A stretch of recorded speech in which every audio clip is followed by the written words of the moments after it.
पुरुषोत्तम मास मल मास कथा 27वां अध्याय।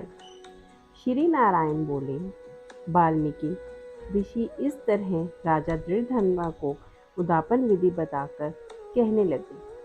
हे राजन, तेरा कल्याण हो। अब मैं पाप नाशनी सरयू को जाता हूँ।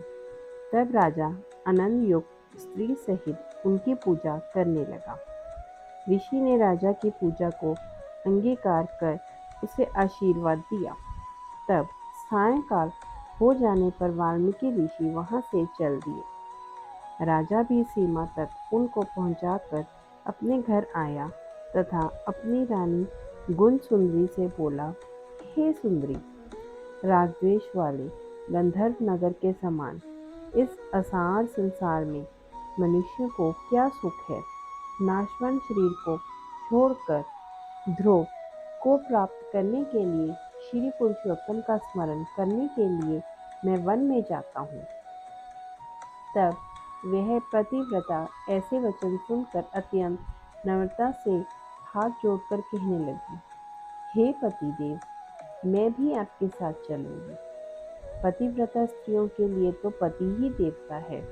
इस तरह प्रिया का वाक्य सुनकर और अंगीकार करके राजा पुत्र को राज्याभिषेक कर स्त्री के साथ तत्काल मुनियों से सेवित वन को चला गया।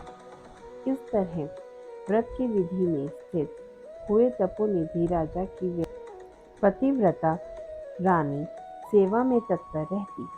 राजा के इस तरह करते हुए संपूर्ण पुरुषोत्तम मास के समाप्त होने पर वहां पर विमान आया और विमान पर चढ़कर दोनों सुंदर नवीन शरीर धारण कर तत्काल गोलोक में चले गए। श्री नारायण बोले, हे नारद, इस पृथ्वी तल में पुरुषोत्तम के समान कुछ भी नहीं। 1000 जन्मों तक तप करने से भी वह फल नहीं मिलता जो पुरुषोत्तम के सेवन से मिलता है। जैसे बंदर के 3 रात्रि स्नान करने से करोड़ों जन्मों के पाप नष्ट हो गए थे, श्री पुरुषोत्तम मास में अनजाने ही उस दुष्ट बंदर का स्नान होने से पूर्व कर्म का नाश हो गया था और वह सुंदर शरीर धारण कर विमान पर चढ़कर गोलोक को चला गया था। तपोनिधि, सब लोगों के हित के लिए वह कथा मेरे से कहिए कि उस बंदर ने 3 रात्रि वहां पर स्नान किया। वह बंदर कौन था, उसने क्या आहार किया, कहाँ उत्पन्न हुआ और उसके अनजाने ही पुरुषोत्तम मास में स्नान करने का क्या फल हुआ। श्री नारायण बोले, केरल देश में उत्पन्न अत्यंत लोभी एक ब्राह्मण था। इस कर्म से लोक में वे कंजूस नाम से विख्यात था। यद्यपि उसके पिता ने उसका चित्र शर्मा नाम रखा था, वह कभी भी कोई धार्मिक कृत्य नहीं करता था। एक वन में विचरने वाला माली उसका मित्र था। वह ब्राह्मण सदैव अपने उस मित्र माली के पास जाकर रो कर बार बार अपना दुख कहा करता था कि नगर के रहने वाले सदैव मेरा तिरस्कार करते हैं। इससे इस नगर में रहना अति कठिन हो गया है। वह माली उसको दीन जानकर दया करता हुआ बोला, हे चित्र शर्मा, तुम इस समय बाड़ी में रहो। कंजूस माली के वचन सुनकर बड़े आनंद से उस बाड़ी में रहने लगा। नित्य उसके निकट रहता तथा उसकी आज्ञा का पालन करता।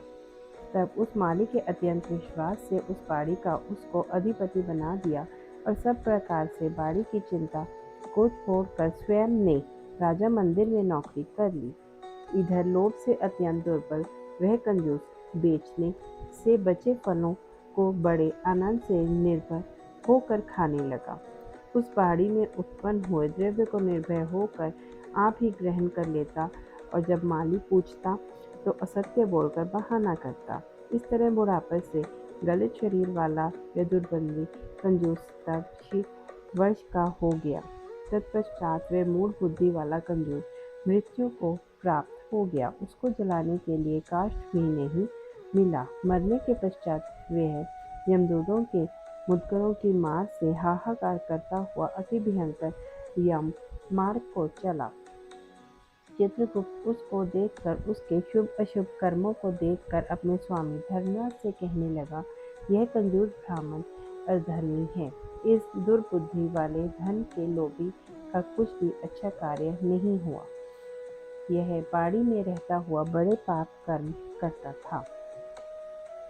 श्री नारायण बोले, हे नारद, इस तरह चित्रगुप्त के वाक्य सुनकर धर्मराज क्रोध से भरे जन बोले, यह 1000 वर्ष तक बंदर की योनि में रहे और विश्वासघात का फल इसको बाद में मिलेगा।